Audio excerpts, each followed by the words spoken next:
Thanks for joining the webinar today. My name is Carlos Moncada, Director of Client Services here at InfoReady.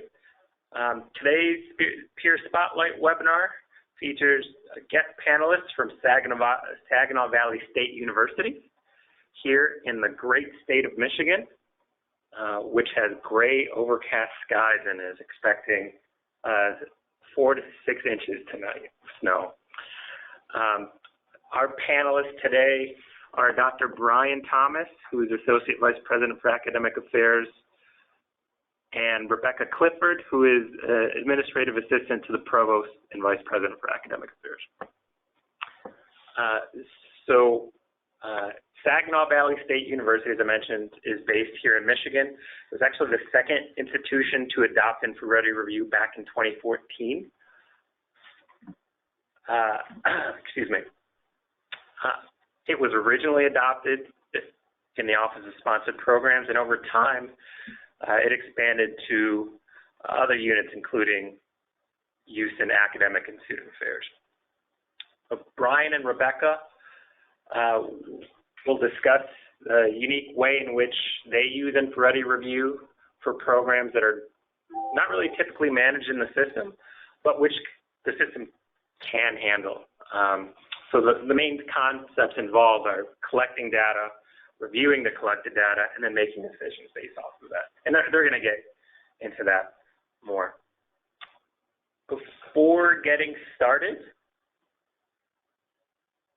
I'd like to go over the logistics. The webinar is scheduled for 60 minutes, about 20 minutes for the panelist presentation, and then about 30 to 35 minutes for Q&A with the panelists, give or take for both.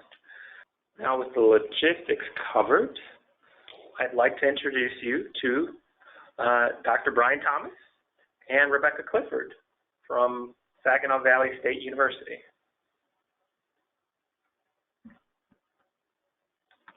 We're mainly going to focus on how we're using the general template competition. We've been using it for about 2 years now in our office, and it has spread across our campus, now being used by numerous offices for a variety of purposes. Next slide, please.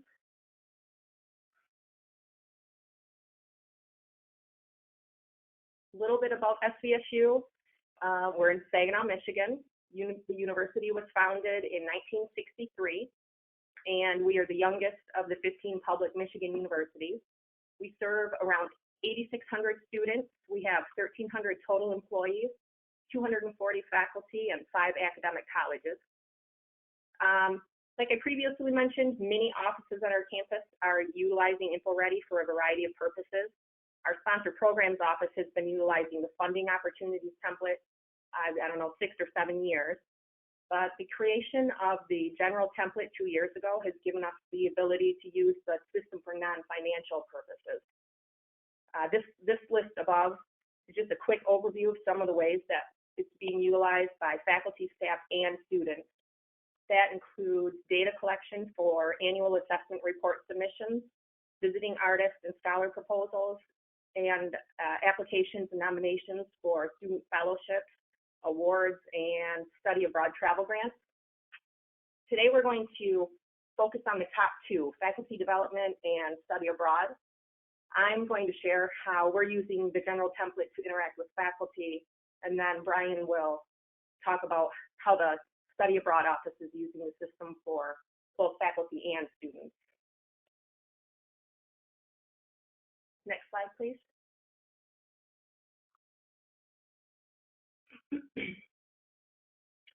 We have quite a few faculty-driven processes that occur annually. So in an effort to be more efficient, we decided to make a move from paper to electronic submission. We knew this would improve the processes for tenure, promotion, sabbatical, and outside employment. We were searching for a way to automatically and electronically collect approvals from multiple reviewers. The general template with the automated department-driven routing steps has given us the ability to do that. Next slide, please.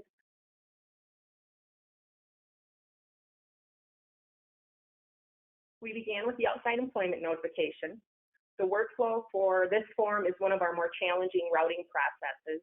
It's initiated by a faculty member, then it moves to their department chair and then the appropriate dean, and then it ends in our office for provost approval.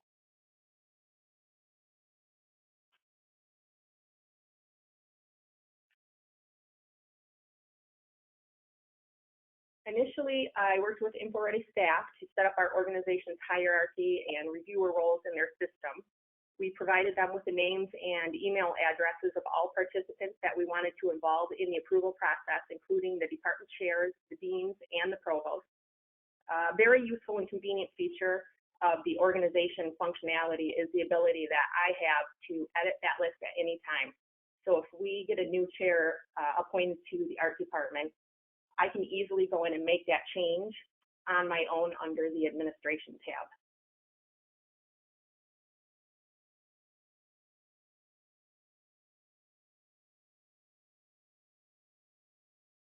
Setting up the routing process with this template is fairly simple. By clicking on the Add Organizations tab during the editing stage, that will open up a pop-up window where you can select which colleges or department to include in the automated routing for that workflow. This is optional. Many offices on our campus are using this template without activating the routing.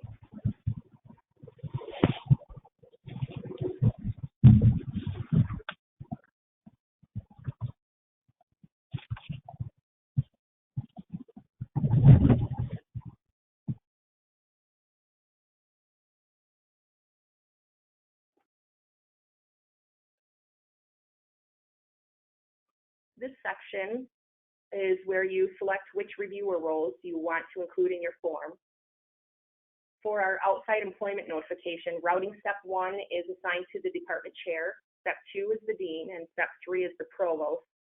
Each routing step has individual setup options that are specific to each reviewer, like instructions, allowed completion time, and approval type. The system also has the option to allow reviewers to provide comments to support their approval decision. I just want to clarify that the routing and approvals are completely obtained and managed by the InfoReady system from the time a form is initiated until the final approval is received. I can check the progress of each form throughout the automated routing, but I'm not actively involved in that process.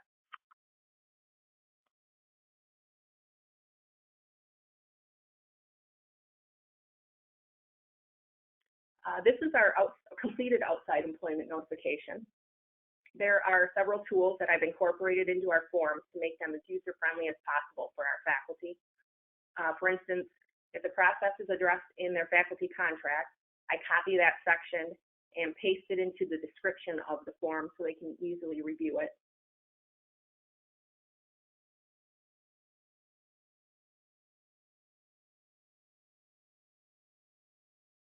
And on some of the other forms, I've added several supporting documents that faculty will need through the process, such as statements of support, detailed application guidelines, and other final reporting forms.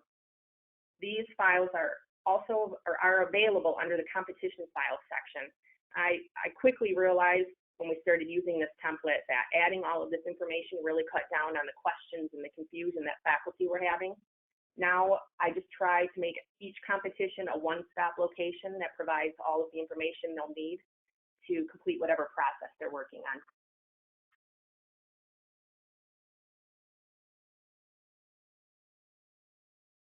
Another helpful feature of the template is its similar look and feel to the funding opportunities template.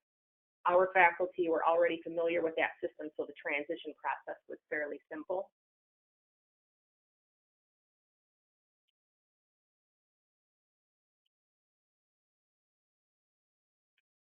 So this is the application grid for our outside employment form. Once the competition is active and submissions are received, the application grid displays status columns for each reviewer level. This is where I can go in and see where the forms are in the approval process. The template offers many administrator options that allow the routing process to flow as smoothly as possible. For instance, I can go in to a specific competition and forward it to an alternate reviewer if somebody's on vacation.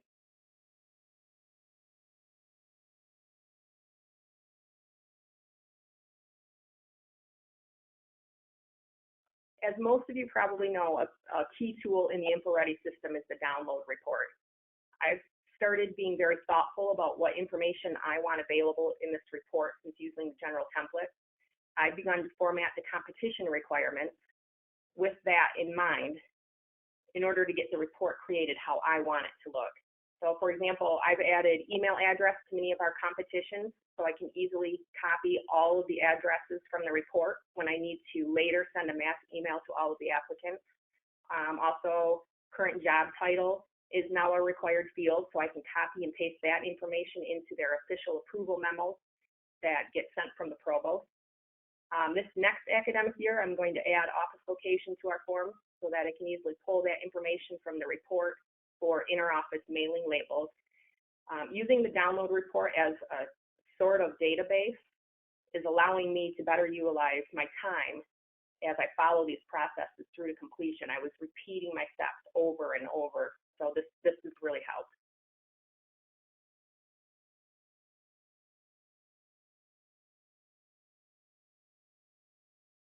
We've also begun to use this template for sabbatical leave.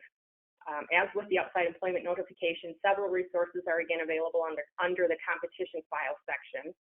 And the application instructions and any other deadline dates that apply to the process are listed in the description.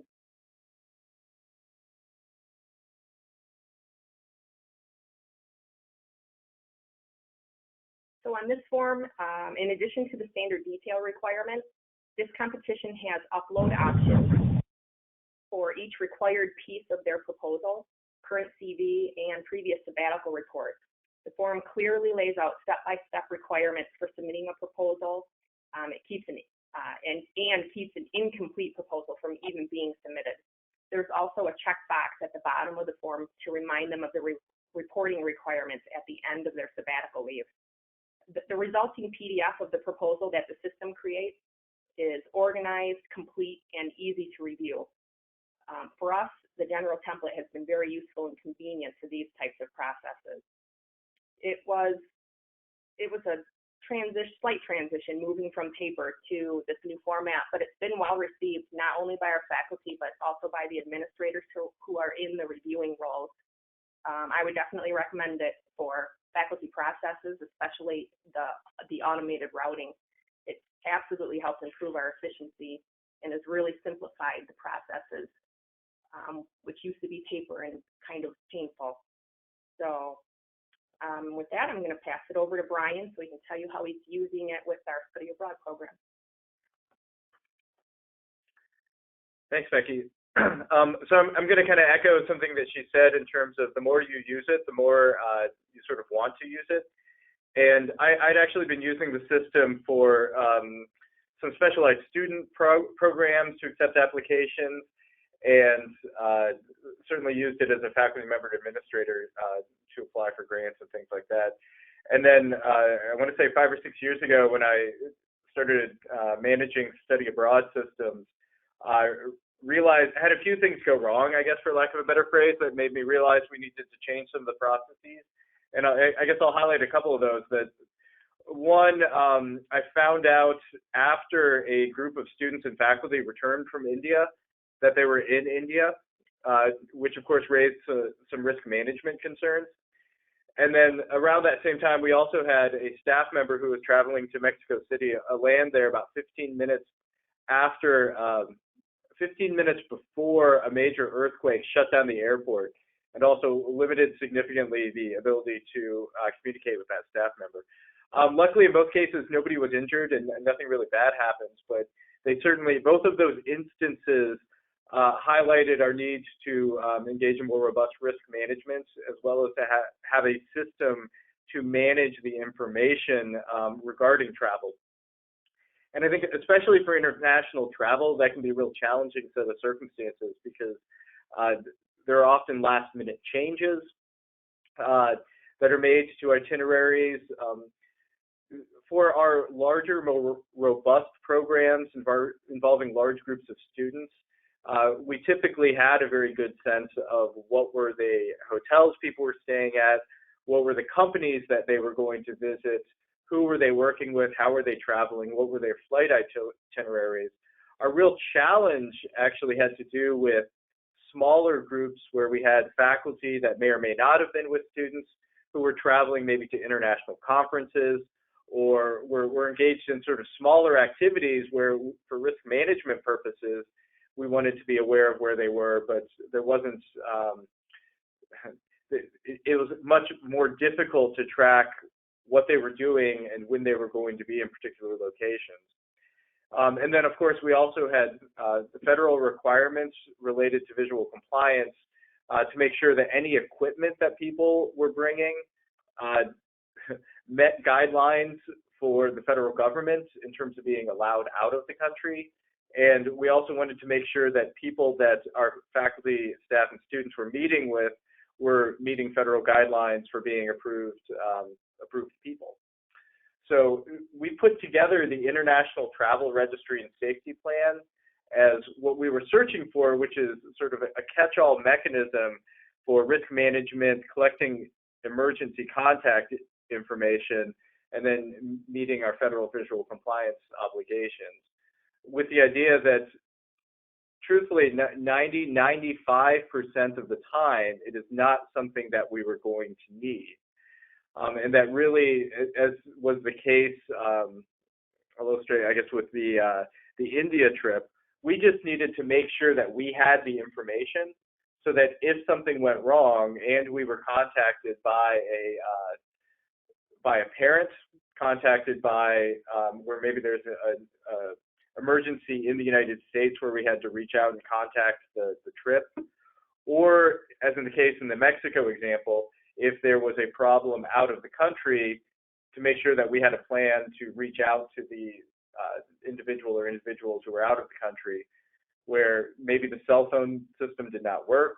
At least we had follow-up information about how to contact them with internet-based messaging services, as well as had the most up-to-date itineraries and planes to figure out, if necessary, via the companies where they were located.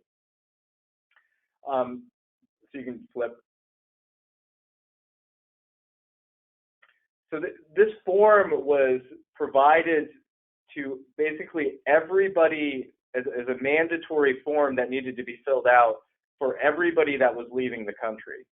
And actually, one of the things that we did is we put off the deadline of the distribution of this form until people were much closer, like more in the 30 to 60 day window in terms of their outbound travel. And part of the reason for this is that we found if we tried to collect the information too early, it just changed too frequently. But one of the important functions that it served was a repository for information in terms of having up-to-date passport information, flight itineraries, and ground itineraries. And in the case of the Mexico City, where our staff member landed right before the earthquake took place, it was, I think, Friday night at 9 or 10 p.m., where there wasn't necessarily somebody on campus who had a giant binder full of the information. And it actually, I think as many universities, SVSU did go through an iteration where binders full of information is how the things were compiled. Well, in this case, we used the InfoReady system as a central repository where whoever was in sort of the loop for the risk management had then the ability to log in from anywhere, including theoretically their cell phone, to access the most up-to-date information. And then the second thing, so we wanted it as a repository of information. And then we also had a liability management concern. And sometimes the liability that we were managed wasn't necessarily high risk, but simply making sure that outbound faculty or staff could confirm that they actually understood the regulations and travel policy for the university related to their spending or related to what they should or shouldn't be doing. So we made sure to sort of have a one-stop shop in terms of not just having the up-to-date information, but also having confirmation for outbound individuals that they themselves had done some of their homework in terms of SVSU policy. You can flip, please. I think it's on the next slide. Oh. And also we wanted to make sure that they had actually done some of their homework in terms of checking with the CDC about recommended vaccinations, understood what some of the risks were via the State Department, that they had actually checked to make sure that their any laptops they were bringing were actually encrypted, that they had provided us with emergency contact information, not just for our, so that we could contact them, but also in some cases if something happened to them so that we had domestic contact information. We ran into some really unusual circumstances at various points where people were traveling at some point with people we were unaware of, and we wanted to make it clear that if there were people who were coming on board onto a trip, that if they were being approved and recognized by the university, we need to know who they were. So often people were making decisions sort of on their own in terms of how they were going to operate some of these trips, and we used the International Travel Registry and Safety Plan as not just a way of collecting information, but also a way of clarifying to people that if you're engaged in official university travel, that there were certain obligations they had, especially in terms of protecting students. And so the information that we collected wasn't simply information that we needed to make sure we could track where people are. It was also our confirmation that the people who were traveling on official university business had actually done the appropriate backgrounds or homework in terms of preparation for their trip. And so it for us involved a lot of front-end work in terms of setting it up, but at the back end, it became very easy because the vast majority of the time, our trips went smoothly, and there wasn't any need to sort of collect or reach into the database and pull out the information, but we still had it at our fingertips in the few cases where something did go wrong. So for us, it fit a very unique need in terms of providing some information to outbound travelers, but primarily for us to collect information related to risk management, emergency contact information, and then also meet federal visual compliance information. And for those of you who aren't familiar with that, that's where, if our outbound people are traveling, we just need to make sure that they are meeting with approved companies, meeting with approved individuals, so that there are not international, homeland security issues. So for us, it's worked very effectively. And again, once it was set up, it was, for us at the back end, a very easy way of just going to faculty and staff and saying, here's the link, make sure you fill this out at least 30 days before you travel. So you can go ahead and flip. I think that was my last slide, though. Yeah, so I don't. Good. Unless we're ready for questions.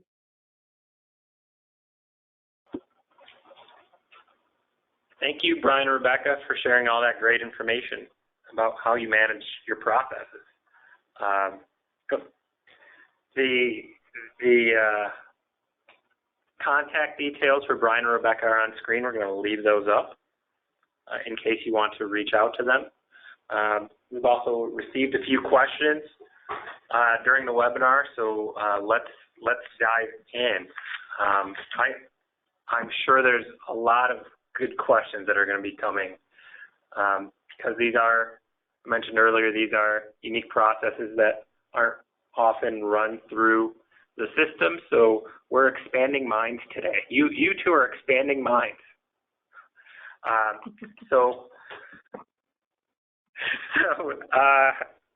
know I'm cheesy and I'm a ham. I can't help it. My wife still loves me. So first question, is there any conflict using InfoReady for promotion requests instead of your HR system? We have always run the promotion process through the Office of Academic Affairs. It has never been in our HR system or office. So, there isn't a conflict because it's never been done that way.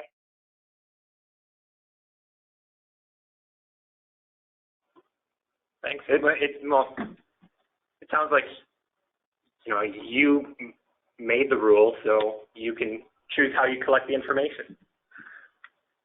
Yeah, we are collectively bargained. So the process for promotion and tenure is I think pretty laid out and pretty mature at our university. And I think the only shift for the Office of Academic Affairs was really, again, going from paper to digital. So in terms of organizational impact, this is what was good about it, is it was not a significant deviation. Yeah, and our provost did meet with our faculty association president to go over the forms before we initially started using them for these processes, just to make sure that they agreed with what we were doing, and so that meeting did take place. But like Brian said, the electronic form is basically a mimic of what was on the paper form previously.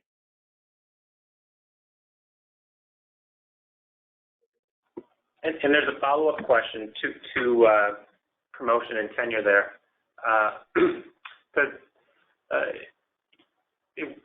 The question basically wants you to elaborate on the process of getting information into InfoReady and then what you do with it once it's in the system. So for promotion, getting it ready, it's just the standard questions, name, address, promotion or position applying for, normal requirements that they would have needed to provide in the application previously. Once they submit it, they can go back in and look at it, so that's nice. No questions from faculty calling to say, where is it at in the process. They can actually log back in and see the process, or where it's at in the process. Once it's submitted, and I can see it as soon as it's submitted, I can see where it's gone to the department chair, or I can see where it's with the dean, or I can see where it's with the provost. Once it gets to the provost level in our office here, I actually do a download of all of the applications, and this is the same way it works for sabbatical. I download all of them in with that PDF option, so it ends up creating just a really large PDF version of all of the proposals and applications. And then for review, for the decision regarding the promotion review, that happens separately and outside of InfoReady with our provost and professional practices committee. So some of them will look at that. I post the PDF on there. They have a secure site that they use. I do post a copy of that PDF that contains all of the proposals on their site. A lot of them come into the office and view paper proposals also. So I do have to still print some of them out. It just depends on who's on the committee and what their needs are.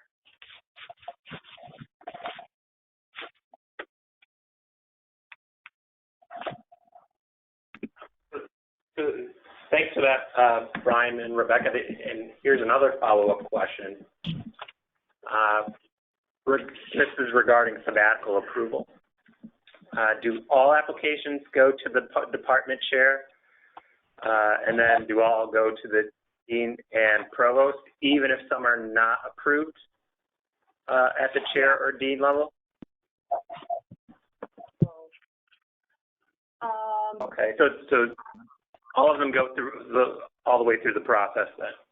They make it all the way through the process. If there's an issue, our provost will see that because there's the option for comment. Usually if there's an issue at any stage, though, there would be some conversation regarding that. But ultimately, the decision to grant sabbatical is not left with the dean and the department chair. I mean, they work together for scheduling purposes, but the decision to actually approve a sabbatical is left with our PPC committee, which is that professional practices committee I mentioned before. So the routing through the department chair and the dean are for really informational scheduling purposes. So we're sure that by the time it gets to our office that no one is surprised that someone is, opting to leave the next fall. Yeah, I mean, I think I understand the question. That it's really for us more for comment and information, and not necessarily because at each hierarchical level it could be blocked.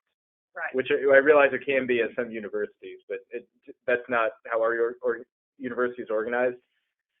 So for us, I think it's capturing the official response and, if you will, getting the documentation that the department chairs or deans or everybody actually knows what's taking place. And I know that in the case of things like application for promotion, it's a way of capturing the documentation that somebody actually is applying as opposed to putting off maybe their application, and making sure that everybody's on the same page as to what they're applying for as well.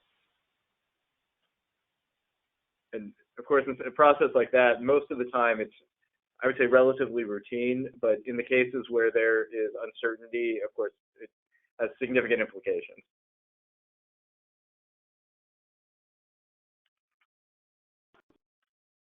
Sounds like transparency is a big deal there. Yeah, and to me, I think that it serves a very important function in terms of internal communication. And I know this is something certainly all organizations struggle with. And I think that there was a phase where people started relying more and more on email as communication, as official communication, which can be useful under some circumstances. But, you know, at some point you need the final determination where this isn't just speculation that you're going to apply, this is the actual application. Or for us in terms of study abroad, this is not the proposal as to what is being planned on doing. You know, this is not a trip that a faculty member is planning on leading with maybe some flight itineraries that they looked up on, you know, Kayak or some website. No, this is the official itinerary where these are the purchased plane tickets with the actual flight. So I think for both Rebecca and my examples, there's the ways of trying to capture what is at least. So next question for you that we had, this was submitted during registration.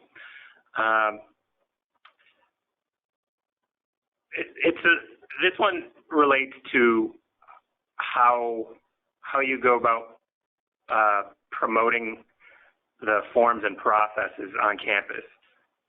So, quote, what have been some of your successful strategies for promoting the use of this online software among the constituencies at your institution? Well, for our faculty forms, we have information on our website and deadline information on a specific site just for faculty that's off of our academic affairs website. So they go there for deadline information for all of these processes and brief instructions. And in the instructions on the website, we have the link, a hyperlink to the InfoReady form. So I know that's the way that most of them use it as far as faculty. So I'm going to speak a little from the faculty perspective before I shifted into administrative role about 5 years ago. That I think that the rollout of InfoReady, which started with our sponsored programs and involved faculty that largely, I think, faculty that were interested in getting grants, meant that the people who were getting on board initially already had a vested interest in learning a new system because they wanted grant money. And so I think that helped the transition in. And so when we started using it in things like for our study abroad applications, there was some pushback because people were not as familiar with the system. But in many cases, the same people who were using interested in, say, leading a study abroad trip were also the same faculty that were maybe using, applying for grants. And so I think we had sort of a foundation of a friendly audience so that when the system began being implemented or being used more widely with things like promotion, there was already sort of a core of people who had used it. So there's always a learning curve, right? And there are always some people who are less familiar with the technology. But I feel like at SVSU, we already had a pre-existing foundation that was largely developed around sponsored programs that we were able to build off of.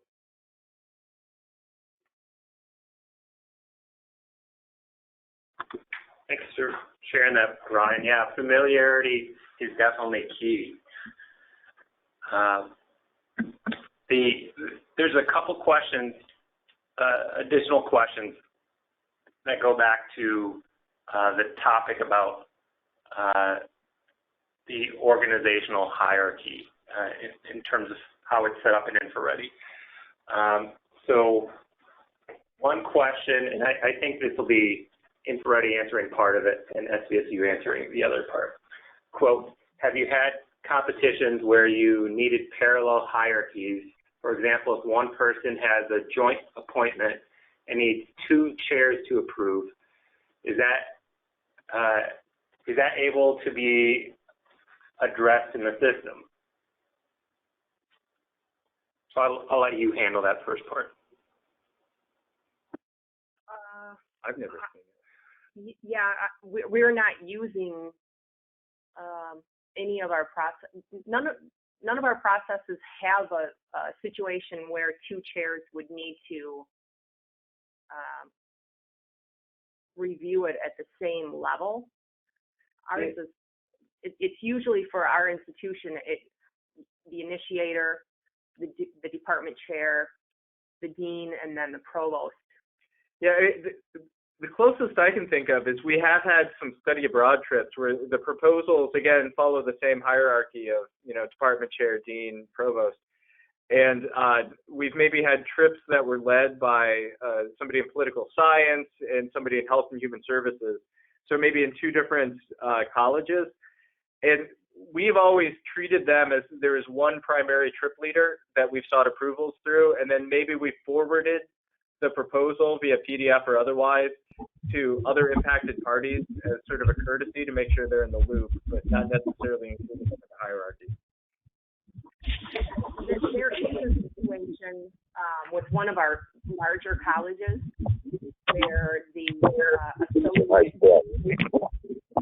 also works with the dean to approve some applications and proposals. So he will ask for access to review the forms, not necessarily acting as the dean, but just access to review them. So on those competitions, I will go in, and there are options in there. I will give him access to review certain forms. That's in addition to the dean. So I guess that would be a parallel. They're not both approving or moving the forms forward. Only the dean is doing that, but the associate dean is also acting as a reviewer.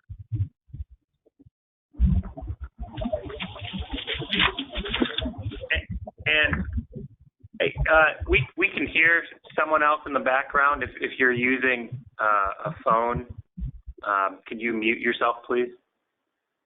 Not the panelists. You can be unmuted. We need to hear it from you. Thank you.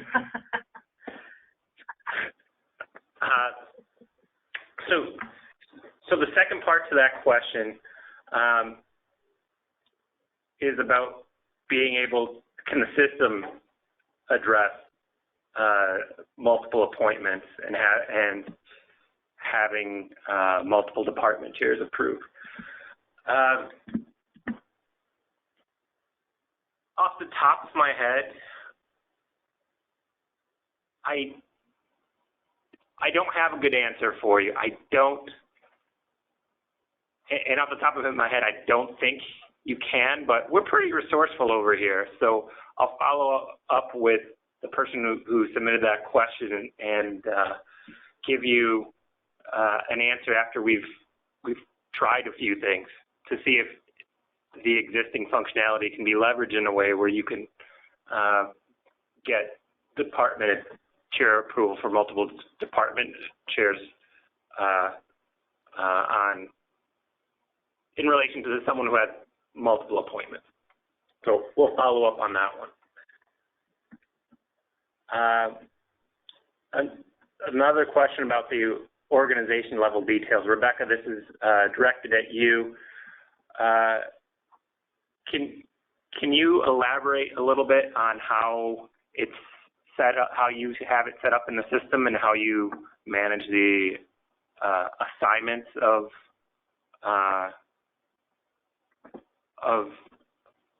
that in the system? Sure, yeah. Under the Administrator tab up at the top, there's the settings for the hierarchy are in that tab. They list by department, art department, math department, English department. I believe it's sorted by college. So one college, the departments are all listed. The chairperson's name is listed right next to that role. Changing any of those just involves their email address. So I can click on any one of those at any time, enter the new email address, and have that. That's how it works in the system with their email addresses. Same thing with the deans, and any other approvals. You know, for some of these other forms, they aren't coming to the provost, of course. You know, some of them are going to various student affairs offices. So they have them selected and are using whoever they need to use for that individual form. So within the settings tab, it's really easy for me to go in and make changes. Whatever is showing in the settings tab as far as options for selecting, as far as departments, colleges, whatever is showing in the settings tab, like that right there, also is it mimics what is in the competition when I'm creating it. So when I click on the organizational tab, or the add organizations tab, when I'm editing a form, the same idea pops up right there. That's where I would select, you know, which department. It's very clear. There's drop-down menus to close out colleges so that I can scroll through, you know, with more ease. But I don't know if that answers your question. Well, and I can elaborate on some of this as well from a technical perspective.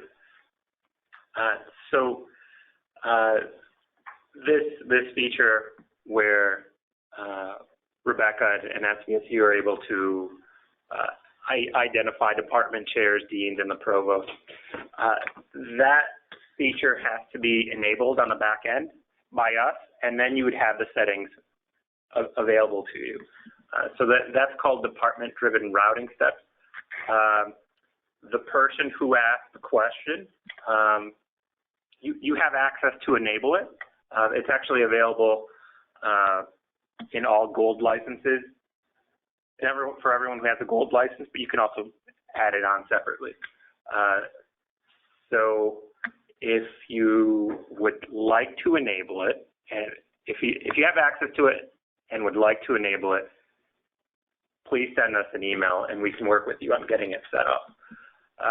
Because once it's enabled, you have all the options in the user interface, and it's based off of this participating organization hierarchy that most institutions that use InfoReady review already have it set up. So it's just an additional feature and additional options that get built onto what you already have set up.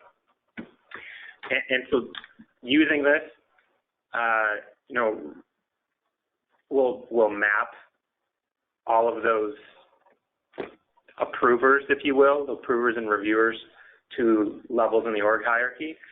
There's actually three pieces of information we need. One is this. Two, on a per routing step level, you can actually choose to route an application to an individual. So if Rebecca actually had the routing steps in her presentation. So once we enable it, each routing step gets another field in there called reviewer role, and I'll bring it up on screen here. The reviewer role will allow you to, in a drop-down, there'll be a drop down you can see on screen there, and select which level in the hierarchy to use. So in SVSU's case, they have department chair, dean, and provost. So here they could select the department chair, and then all applications would be assigned to the respective department chairs.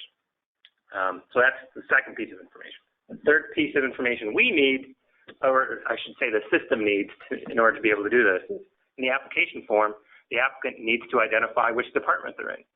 So once we have all three of those pieces of information, that routing happens automatically because it's all mapped in the system.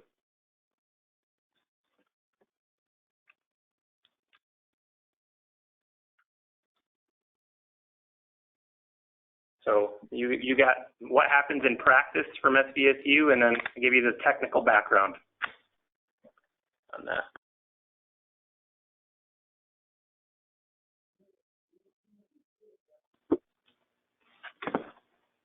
Another question we have here, Rebecca and Brian,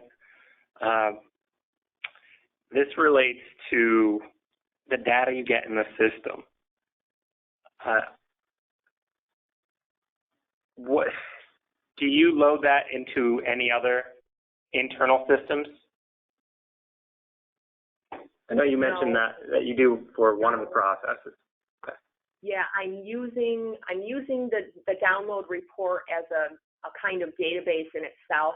I don't transfer any of that information into a different system. I'm just using the information that's in the report to basically make my life easier. You know, I was not including for a while their current job title in any of our forms because I figured I didn't really need that information. But then later when I was creating all of the memos that come from the provost, I was looking that information up to add to the memo under their names. So I'm not sending that information anywhere other. I'm just using it for myself.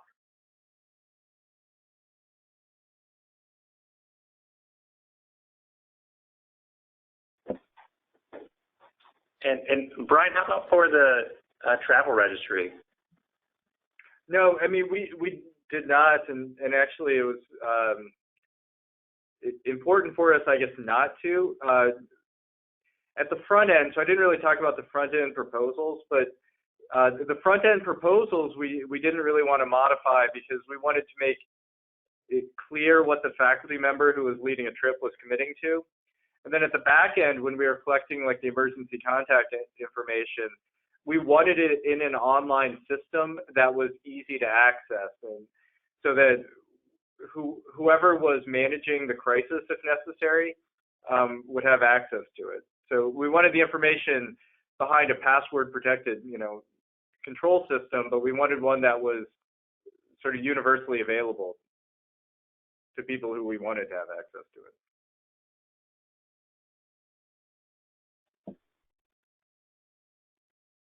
Thank you. Now, here's another question that was submitted during registration. Do you use InfoReady for submitting and routing of time and effort sheets and/or additional comp forms? What would that be? Oh, so would this be like? I guess what we have is like supplemental pay forms where people are receiving additional compensation for something. We actually do have That's what I gather. Okay. I mean, there is a separate forms routing system that is managed by our HR department that does manage some like financial forms, HR forms that is separate from the InfoReady system. And typically that has been used for highly secure, I guess, or things that the signature is maybe a little more secure. Yeah. Clearly who is signing it, I guess. That system is a university-wide system. I'm not positive, but I believe InfoReady is mainly being utilized by the Academic and Student Affairs Division. Yeah. We're using it for, other than grants, non-financial purposes. So other than grants or maybe study abroad travel applications, anything other than that related to our controller's office would be part of the university-wide system.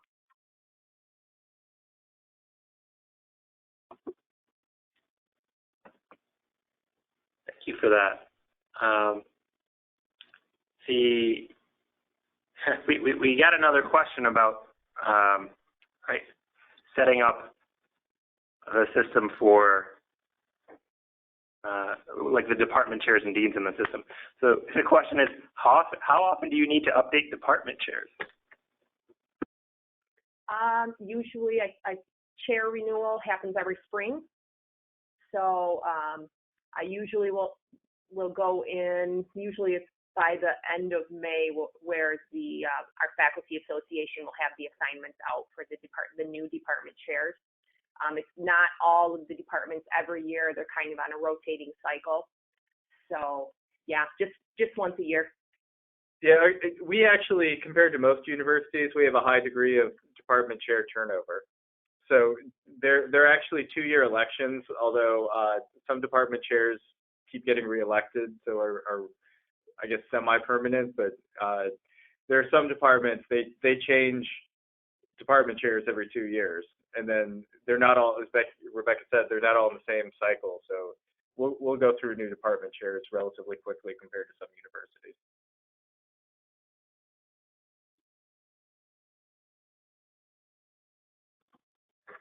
Thanks for sharing that. I could see concern in that question. Like how often do we have to make these updates? So the fact that you go do it, that you have more frequent department chair turnover and manage it fine is probably encouraging for that person. And I should note that I highlight that because prior to this, right, we had to track department chairs on paper and route paper to different people's offices. So. Yeah, and one example, we did have an in-house system for the outside employment notification previously that was created by our IT department. So every year when we were using that system, when department changes would happen, chair changes, I would have to contact our IT department, send them the list of all the changes, and then wait for them to make them. I would much rather just do it myself. I mean, sometimes they're not available to do it, right then, and we have people that want to submit forms. Well, they couldn't until the department chair change was made. So it ended up kind of being a small hassle. So that was one of the nice things actually about InfoReady for me, was me being able to go in and do that without bothering anyone, for one, and the second thing, waiting for them to be able to do it because they were busy too. So doing it myself is what I preferred.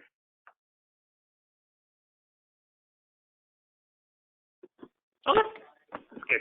That's a nice tidbit I didn't know. Thanks for sharing that.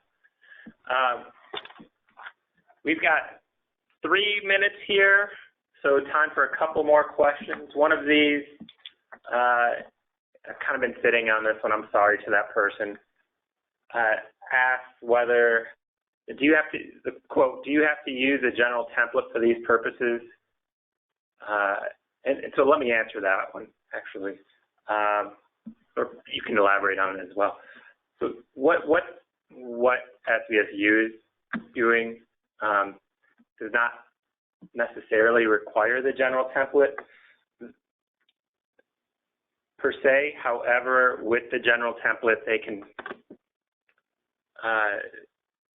design it in a better way, much easier, because the general template has fewer default fields, more flexibility in editing labels, and the language is more generic. So Rebecca made the comparison of the funding opportunities template, which is used more by their sponsored programs office. And so, Rebecca, you can elaborate on this if you'd like. Yeah. Well, actually, originally, before the general template was created, we were using the funding opportunities template for one of these forms. I can't remember which one. It worked, but like you said, it was geared for funding purposes, so we couldn't take away some of the fields that are in that grant, opportunity system that they were using. It always said, so for I can't remember which form we were using it for, but just say it was for the application for promotion, the field for funding amount was there, and the field for funding source was there. So I would get questions from faculty saying, the form wants me to fill in these amounts in funding source, but it really didn't apply, so it created confusion. So, that is the nice thing about the general template, is it has, its purposes are for general forms versus financial forms.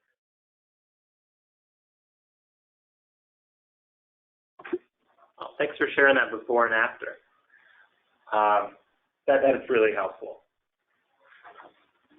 And then you experienced both of those. Now, we've come to the end of the hour here. Sorry for that abrupt transition. We've come to the end of the hour here. We do have a couple more questions. So other thing to share with you is that the next Peer Spotlight webinar is with Thomas Jefferson University, specifically their clinical research group. They're going to be talking about supporting early career researchers. So that's Tuesday, March 24th. Registration's opening this week on InfoReadyCorp.com/webinars. So make your way over there if you're interested in that. And then if you do have any other questions for InfoReady, I've got contact information here. Mine and also Max Dinerin, Director of Sales. And thanks again for your time. Take care and have a good week, everyone.